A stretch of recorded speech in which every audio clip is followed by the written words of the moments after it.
ನಾಲ್ವಡಿ ಕೃಷ್ಣರಾಜ ಒಡೆಯರ್ ಅವರು ಮಾಡಿದಂತಹ ಅಭಿವೃದ್ಧಿಗಿಂತಲೂ ಹೆಚ್ಚು ಅಭಿವೃದ್ಧಿ ಸಿದ್ದರಾಮಯ್ಯ ಮಾಡಿದ್ದಾರೆ ಎಂಬ ಎಂಎಲ್ಸಿ ಯತೀಂದ್ರ ಹೇಳಿಕೆ ಖಂಡಿಸಿ ಮೈಸೂರಿನಲ್ಲಿ ಕನ್ನಡ ಪರ ಸಂಘಟನೆಗಳು ಪ್ರತಿಭಟನೆ ನಡೆಸಿದ್ವು. ಯತೀಂದ್ರ ಅವರು ಕ್ಷಮೆ ಯಾಚಿಸಬೇಕು ಅಂತ ಆಗ್ರಹಿಸಿದ್ದಾರೆ. ಆದರೆ ನಾಲ್ವಡಿ ಕೃಷ್ಣರಾಜರಿಗೆ ನಾಲ್ವಡಿ ಕೃಷ್ಣರಾಜ ಒಡೆಯರೇ ಸಾಟಿ, ಸಿದ್ದರಾಮಯ್ಯಗೆ ಸಿದ್ದರಾಮಯ್ಯ ಅವರೇ ಸಾಟಿ, ಹೆಚ್ಚು ಕಡಿಮೆ ಅಂತ ಯಾರನ್ನೂ ಹೇಳಬಾರದು ಅಂತ ಸಚಿವ ಮಹದೇವಪ್ಪ ಹೇಳಿದ್ರು. ಇನ್ನು ಕನ್ನಂಬಾಡಿ ಕರ್ತವರು ಸಿದ್ದರಾಮಣ್ಣನವರಲ್ವಾ, ಅದಕ್ಕೆ ಅವ್ರ ಬಗ್ಗೆ ಹೇಳಿದ್ದಾರೆ ಅಂತ ಬಿಸಿ ಪಾಟೀಲ್ ವ್ಯಂಗ್ಯವಾಡಿದ್ದಾರೆ. ನಾಲ್ವಡಿ ಕೃಷ್ಣರಾಜ ಒಡೆಯರು ಸಾಹು ಮಹಾರಾಜ ಮತ್ತು ಅವರು ರಾಜರಾಗಿ ಜನಪರವಾಗಿ, ಸಾಮಾಜಿಕ ನ್ಯಾಯದ ಪರವಾಗಿ, ಮೀಸಲಾತಿಯ ಪರವಾಗಿ ಸಮಾಜದ ನಿರ್ಮಾಣದ ಕನಸನ್ನು ಕಂಡು ಆ ನಿಟ್ಟಿನಲ್ಲಿ ಕೆಲಸ ಮಾಡಿದವರು. ಸಿದ್ದರಾಮಯ್ಯಗೆ ಸಾಟಿ, ನಾಲ್ವಡಿ ಕೃಷ್ಣರಾಜರು ಅವರಿಗೆ ಸಾಟಿ. ಕನ್ನಂಬಾಡಿ ಕಟ್ಟಡ ಮಾಡಿದ್ದು ಸಿದ್ದರಾಮಣ್ಣರಲ್ಲೇನಪ್ಪ? ಕನ್ನಂಬಾಡಿ ಕಟ್ಟಡ ಮಾಡಿದ್ದಾರೋ ಸಿದ್ದರಾಮಣ್ಣವ್ರು ತಾನೆ. ಮತ್ತು ಅದಕ್ಕೆ ಹಂಗೆ ಹೇಳಿದ್ದಾರೆ ತಂದಿರೋರು.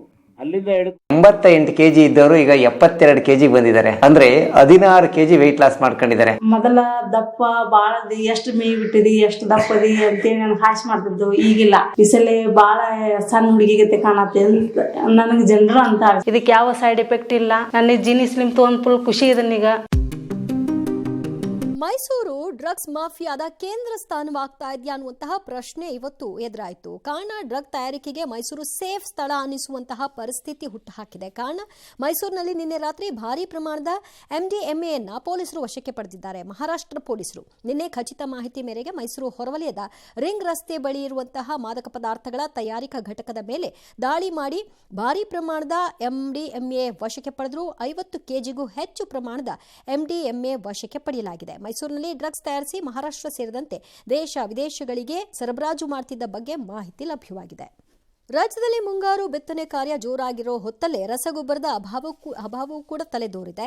ಕೊಪ್ಪಳದ ಬೆಟಗೇರಿಯಲ್ಲಿ ಯೂರಿಯಾ ಗೊಬ್ಬರ ಸೊಸೈಟಿಗೆ ರೈತರು ಬೀಗ ಹಾಕಿ ಆಕ್ರೋಶ ಹೊರಹಾಕಿದ್ರು. ಗೊಬ್ಬರ ಸಿಗದ ಕಾರಣ ಬೆಳೆ ಹಳದಿ ಬಣ್ಣಕ್ಕೆ ಸಿಲುಕ್ತಾ ಇದೆ ಅಂತ ರೈತರು ಕಿಡಿಕಾರಿದ್ರು. ದಾವಣಗೆರೆಯ ಹೊನ್ನಾಳಿಯಲ್ಲಿ ಮಾಜಿ ಸಚಿವ ರೇಣುಕಾಚಾರ್ಯ ನೇತೃತ್ವದಲ್ಲಿ ಬಿಜೆಪಿ ಕಾರ್ಯಕರ್ತರು ಟೈರ್ಗೆ ಬೆಂಕಿ ಹಚ್ಚಿ ಪ್ರೊಟೆಸ್ಟ್ ಮಾಡಿದ್ರು. ಇನ್ನು ತಲೆದೋರಿರುವ ರಸಗೊಬ್ಬರ ಅಭಾವ ವಿರುದ್ಧ ನಾಳೆ ರಾಜ್ಯಾದ್ಯಂತ ಬಿಜೆಪಿ ಹೋರಾಟವನ್ನು ಹಮ್ಮಿಕೊಂಡಿದೆ. ಈ ಬಗ್ಗೆ ವಿಜಯೇಂದ್ರ ಮತ್ತು ಬಿಜೆಪಿ ರೈತ ಮೋರ್ಚಾ ಅಧ್ಯಕ್ಷ ಎಸ್ ಪಾಟೀಲ್ ನಡಹಳ್ಳಿ ಸರ್ಕಾರದ ವಿರುದ್ಧ ಆಕ್ರೋಶ ಹೊರಹಾಕಿದರು.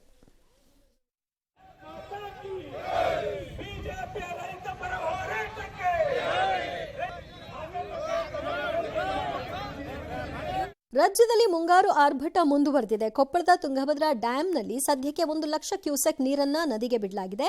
ಚಿಕ್ಕಜಂತಕಲ್ ಬಳಿ ಇರುವ ಕಂಪ್ಲಿ ಸೇತುವೆ ಮುಳುಗಡೆ ಹಂತಕ್ಕೆ ಹೋಗಿದೆ. ನದಿ ಪಾತ್ರದಲ್ಲಿ ಎಚ್ಚರಿಕೆಯನ್ನು ಕೊಡಲಾಗಿದ್ದು, ಕೆಆರ್ಎಸ್ ಡ್ಯಾಂನಿಂದ 1 ಲಕ್ಷ ಕ್ಯೂಸೆಕ್ ನೀರನ್ನ ಬಿಟ್ಟಿದ್ದು, ನದಿ ಪಾತ್ರದ ಜನರಿಗೆ ಸುರಕ್ಷಿತ ಸ್ಥಳಕ್ಕೆ ತೆರಳಲು ಸೂಚಿಸಲಾಗಿದೆ. ಬಲಮುರಿ, ಪಶ್ಚಿಮ ವಾಹಿನಿ, ಸಂಗಮ, ಗೋಸಾಯಿ ಘಾಟ್ ಸೇರಿದಂತೆ ಪ್ರವಾಸಿ ತಾಣಗಳಿಂದ ನಿರ್ಬಂಧವನ್ನು ಹೇರಲಾಗಿದೆ. ಕಾವೇರಿ ನದಿಯಲ್ಲಿ ಪಿಂಡ ಪ್ರದಾನಕ್ಕೂ ನಿಷೇಧಿಸಲಾಗಿದೆ. ಹಾಸನದ ಸಕಲೇಶಪುರ, ಚಿಕ್ಕಮಗಳೂರು ಭಾಗದಲ್ಲಿ ಭಾರೀ ಮಳೆ ಹಿನ್ನೆಲೆ ಹೇಮಾವತಿ ಜಲಾಶಯಕ್ಕೆ ಒಳಹರಿವು ದಿನೇ ದಿನೇ ಹೆಚ್ಚಾಗ್ತಿದೆ. 6 ಕ್ರಸ್ಟ್ ಗೇಟ್ಗಳ ಮೂಲಕ 46,350 ಕ್ಯೂಸೆಕ್ ನೀರನ್ನು ಬಿಡಲಾಗಿದೆ. ದೋನಹಳ್ಳಿ ಹಳ್ಳ ಉಕ್ಕಿ ಹರಿತಾ ಇದರಿಂದ ಕಾಲುಸಂಕ ಕೊಚ್ಚಿ ಹೋಗಿದೆ. ಉತ್ತರ ಕನ್ನಡ ಜಿಲ್ಲೆಯ ದೇವಿಮನೆ ಘಟ್ಟದ ಕ್ಷೇತ್ರಪಾಲ ದೇವಸ್ಥಾನದ ಪಕ್ಕದಲ್ಲೇ ಗುಡ್ಡ ಕುಸಿದು ಹೆದ್ದಾರಿಗೆ ಹಾನಿಯಾಗಿದೆ. ಕೊಡಗಿನ ವಿರಾಜಪೇಟೆಯಲ್ಲಿರುವ ಮಲೆತಿರಿಕೆ ಅಯ್ಯಪ್ಪ ಬೆಟ್ಟದಲ್ಲಿ ಮತ್ತೆ ಗುಡ್ಡ ಭೂಕುಸಿತದ ವಾತಾವರಣ ಸೃಷ್ಟಿಯಾಗಿದೆ. ಮುಳ್ಳಯ್ಯನಗಿರಿ ದತ್ತಪೀಠ ಮಾರ್ಗದ ಕೈಮರ ಚೆಕ್ಪೋಸ್ಟ್ ಬಳಿ ಬೃಹತ್ ಮರ ಬುಡ ಸಮೇತ ರಸ್ತೆಗೆ ಬಿದ್ದಿದ್ದು, ಮರ ಬೀಳ್ತಿದ್ದಂತೆ ವಿದ್ಯುತ್ ಕಂಬಗಳು ಸಹ ಧರಾಶಾಹಿಯಾಗಿವೆ. ಘಟನೆ ನಡೆದಿದ್ದು ಕೆಲ ಕಾಲ ಸಂಚಾರ ಅಸ್ತವ್ಯಸ್ತವಾಯಿತು. ದಾವಣಗೆರೆಯ ಉಕ್ಕಡಗಾತ್ರಿ ದೇವಸ್ಥಾನ ಜಲಾವೃತವಾಗಿದೆ.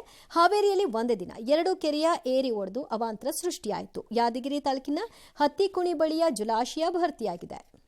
ಉತ್ತರಾಖಂಡ್ನ ಹರಿದ್ವಾರದ ಮಾನಸ ದೇವಿ ದೇವಸ್ಥಾನದಲ್ಲಿ ಇವತ್ತು ಬೆಳಗ್ಗೆ ಕಾಲ್ತುಳಿತ ಸಂಭವಿಸಿದ್ದು 6 ಮಂದಿ ಸಾವನ್ನಪ್ಪಿದ್ದಾರೆ. 25ಕ್ಕೂ ಅಧಿಕ ಮಂದಿ ಗಾಯಗೊಂಡಿದ್ದಾರೆ. ಪಾದಾಚಾರಿ ಮಾರ್ಗದ ಮೇಲೆ ಹಠಾತ್ತನೆ ಹೈ ವೋಲ್ಟೇಜ್ ವಿದ್ಯುತ್ ತಂತಿ ಬಿದ್ದ ಪರಿಣಾಮ ಜನ ದಿಕ್ಕಾಪಾಲಾಗಿ ಓಡಿ ಕಾಲ್ತುಳಿತ ಸಂಭವಿಸಿತು. ಪೊಲೀಸರು, ಆಡಳಿತ ತಂಡಗಳು ಸ್ಥಳಕ್ಕೆ ತಲುಪಿ ರಕ್ಷಣಾ ಕಾರ್ಯ ನಡೆಸಿದ್ದಾರೆ. ಗಾಯಾಳುಗಳನ್ನು ಹತ್ತಿರದ ಆಸ್ಪತ್ರೆಗೆ ದಾಖಲಿಸಲಾಗಿದೆ. ಕಾಲ್ತುಳಿತದ ಘಟನೆಯನ್ನ ನ್ಯಾಯಾಂಗ ತನಿಖೆಗೆ ಸಿಎಂ ಪುಷ್ಕರ್ ಸಿಂಗ್ ಧಾಮಿ ಆದೇಶಿಸಿದ್ದಾರೆ. ಅಲ್ಲದೆ ಮೃತರಿಗೆ 2 ಲಕ್ಷ, ಗಾಯಾಳುಗಳಿಗೆ 50,000 ಪರಿಹಾರ ಘೋಷಿಸಿದ್ದಾರೆ. ಪ್ರಧಾನಿ ನರೇಂದ್ರ ಮೋದಿ ಅವರು ಇವತ್ತು 1ನೇ ಚೋಳರಾಜ ರಾಜೇಂದ್ರ ನಿರ್ಮಿಸಿದಂತಹ ತಮಿಳುನಾಡಿನ ಅರಿಯಲ್ಲೂರ್ ಜಿಲ್ಲೆಯಲ್ಲಿರುವ ಗಂಗೈಕೊಂಡ ಚೋಳಾಪುರಂ ದೇಗುಲಕ್ಕೆ ಭೇಟಿ ಕೊಟ್ಟರು, ದೇವರ ದರ್ಶನವನ್ನು ಪಡೆದರು. ಇದೇ ವೇಳೆ ಮೋದಿ ಸ್ವತಃ ದೇವರಿಗೆ ದೀಪ ಬೆಳಗಿಸಿದರು.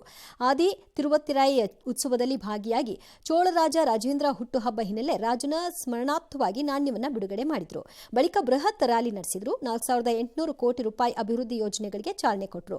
102ನೇ ಮನ್ ಕಿ ಬಾತ್ನ ಸಂಚಿಕೆಯಲ್ಲಿ ಪ್ರಧಾನಿ ಮೋದಿಯವರು ಗಗನಯಾತ್ರಿ ಶುಭಾಂಶು ಶುಕ್ಲಾ ನೇತೃತ್ವದ ಟೀಮ್ ಬಾಹ್ಯಾಕಾಶದಿಂದ ಯಶಸ್ವಿಯಾಗಿ ಹಿಂದಿರುಗಿರುವುದನ್ನು ಶ್ಲಾಘಿಸಿದರು. ಅಲ್ಲದೆ ಭಾರತದಾದ್ಯಂತ ಮಕ್ಕಳಲ್ಲಿ ಬಾಹ್ಯಾಕಾಶದ ಬಗ್ಗೆ ಹೊಸ ಕುತೂಹಲ ಆವರಿಸಿದೆ ಅಂತ ಕೂಡ ಹೇಳಿದರು. ಬೆಂಗಳೂರಿನ ಅಶೋಕನಗರದ ಯುವಕನ ಕಿಡ್ನಾಪ್ ಪ್ರಕರಣಕ್ಕೆ ಈಗ ಟ್ವಿಸ್ಟ್ ಸಿಕ್ಕಿದೆ. ದುಬೈನಿಂದ ಬೆಂಗಳೂರಿಗೆ ಬಂದಿದ್ದ ಲಾರೆನ್ಸ್ನನ್ನ ಮಾಜಿ ಪ್ರಿಯತಮೆನೆ ಗೆಳೆಯರೊಟ್ಟಿಗೆ ಸೇರಿ ಕಿಡ್ನಾಪ್ ಮಾಡಿಸಿದ್ದು, ಆತನನ್ನ ಒಂದು ಕೋಣೆಯಲ್ಲಿ ಕೂಡಹಾಕಿ 8 ದಿನಗಳ ಕಾಲ ಊಟ ತಿಂಡಿ ಏನನ್ನೂ ಕೊಡದೆ ಟಾರ್ಚರ್ ಕೊಟ್ಟಿರೋದು ಗೊತ್ತಾಗಿದೆ. ಜೊತೆಗೆ 2.5 ಕೋಟಿ ಹಣಕ್ಕೆ ಡಿಮ್ಯಾಂಡ್ ಅನ್ನ ಇಡಲಾಗಿದೆಯಂತೆ. ಲಾರೆನ್ಸ್ ನನ್ನ ಮನೆಯಲ್ಲಿ ಕೂಡ ಹಾಕಿ ಇವರುಗಳು ಹೊರಗೆ ಹೋದಾಗ ಆ ವ್ಯಕ್ತಿ ಜೋರಾಗಿ ಚೀರ್ಕೊಂಡಿದ್ದಾನೆ. ಆಗ ಸ್ಥಳೀಯರೆಲ್ಲರೂ ಬಂದು ಆತನನ್ನ ಹೊರಕ್ಕೆ ಕರ್ಕೊಂಡ್ಬಂದಿದ್ದು ಪ್ರಕರಣ ಬೆಳಕಿಗೆ ಬಂದಿದೆ. ಸದ್ಯ ಅಶೋಕನಗರ ಠಾಣೆಯಲ್ಲಿ ಪ್ರಕರಣ ದಾಖಲಾಗಿದ್ದು 4 ಬಂಧನಕ್ಕೆ ಒಳಪಡಿಸಿದ್ದಾರೆ. ಪ್ರಮುಖ ಆರೋಪಿಯಾಗಿರುವ ಮಹಿಮಾ ಸೇರಿದಂತೆ 4 ಎಸ್ಕೇಪ್ ಆಗಿದ್ದಾರೆ. ರೌಡಿ ಶೀಟರ್ ಶಿವಪ್ರಕಾಶ್ ಅಲಿಯಾಸ್ ಬಿಕ್ಲು ಶಿವನ ಕೊಲೆ ಪ್ರಕರಣದ ತನಿಖೆಯನ್ನು ಈಗ ಸಿಐಡಿಗೆ ವರ್ಗಾವಣೆ ಮಾಡಲಾಗಿದೆ. ಈ ಹಿನ್ನೆಲೆಯಲ್ಲಿ ಇವತ್ತು ಸಿಐಡಿ ಅಧಿಕಾರಿಗಳು ಕೊಲೆಯಾದಂತಹ ಸ್ಪಾಟ್ಗೆ ಹೋಗಿ ಪರಿಶೀಲನೆ ನಡೆಸಿದ್ದಾರೆ. ಈ ಹಿಂದೆ ಕೊಲೆ ಪ್ರಕರಣದ ತನಿಖೆ ನಡೆಸಿದ ACP Prakash Rathod, ACP Geeta, inspector Firoz ಹಾಜರಿದ್ದು ಮಾಹಿತಿಯನ್ನು ಕೊಟ್ಟಿದ್ದಾರೆ. ನಾಳೆಯಿಂದ ಸಿಐಡಿ ತನಿಖೆ ಚುರುಕುಗೊಳ್ಳುತ್ತೆ. ಪಶ್ಚಿಮ ಅಕ್ವಿಟಾ, ಸಬ್ರೋಗಾ, ಪೋಲ್ವಿಯಾ ಮತ್ತು ಲೊಡೋನಿಯಾದಂತಹ ರಾಷ್ಟ್ರಗಳ ರಾಜಧಾನಿ ಕಚೇರಿ ಅಂತ ವಂಚನೆ ಮಾಡ್ತಾ ಇದ್ದಂತಹ ಪ್ರಕರಣದ ಕುರಿತು ಸ್ಫೋಟಕ ರಹಸ್ಯಗಳು ಬೆಳಕಿಗೆ ಬಂದಿದೆ. 8 ವರ್ಷಗಳಿಂದ ನಕಲಿ ಕಚೇರಿ ನಡೆಸ್ತಾ ಇದ್ದ ಆರೋಪಿ ಹರ್ಷವರ್ಧನ್ ಜೈನ್ ನಕಲಿ ರಾಯಭಾರ ಕಚೇರಿಯಲ್ಲಿ ಸುಮಾರು 300 ಕೋಟಿ ಹಗರಣ ನಡೆದಿದ್ದು, ಬಹು ವಿದೇಶಿ ಬ್ಯಾಂಕ್ಗಳ ಖಾತೆಗಳನ್ನು ಲಿಂಕ್ ಇರೋದು ಕೂಡ ಪತ್ತೆಯಾಗಿದೆ. ಆರೋಪಿ ಹರ್ಷವರ್ಧನ್ 162 ಬಾರಿ ಫಾರಿನ್ ಟ್ರಿಪ್ ಹೋಗಿ ಬಂದಿದ್ದಾನೆ ಅನ್ನೋದು ಕೂಡ ಗೊತ್ತಾಗಿದೆ. ಡೆನ್ವರ್ ಅಂತಾರಾಷ್ಟ್ರೀಯ ವಿಮಾನ ನಿಲ್ದಾಣದಲ್ಲಿ ಅಮೆರಿಕನ್ ಏರ್ಲೈನ್ಸ್ ವಿಮಾನದ ಲ್ಯಾಂಡಿಂಗ್ ಗೇರ್ ಸಮಸ್ಯೆಗೆ ಒಳಗಾಯಿತು. ಮಿಯಾಮಿ ಕಡೆಗೆ ಹೊರಟಿದ್ದ ವಿಮಾನ ಟೇಕ್ ಆಫ್ ಆಗುವ ಸಂದರ್ಭದಲ್ಲಿ ಈ ಘಟನೆ ಸಂಭವಿಸಿದೆ. ತಕ್ಷಣವೇ ವಿಮಾನವನ್ನು ನಿಲ್ಲಿಸಿ ಪ್ರಯಾಣಿಕರನ್ನ ತುರ್ತು ಬಾಗಿಲಿನಿಂದ ಎಲ್ಲಾ 173 ಪ್ರಯಾಣಿಕರನ್ನ ಕೆಳಗಿಳಿಸಲಾಯಿತು. ವಿಮಾನದಿಂದ ಪ್ರಯಾಣಿಕರನ್ನ ಇಳಿಸ್ತಾ ಇರುವ ದೃಶ್ಯ ವೈರಲ್ ಆಗಿದೆ. ಈ ವೇಳೆ ಒಬ್ಬ ಪ್ರಯಾಣಿಕರಿಗೆ ಸಣ್ಣಪುಟ್ಟ ಗಾಯವಾಗಿದೆ. ವಿಮಾನದ ಟೈರ್ನಲ್ಲಿ ನಿರ್ವಹಣೆ ಸಮಸ್ಯೆಯಾಗಿತ್ತು ಅಂತ ಗೊತ್ತಾಗಿದೆ.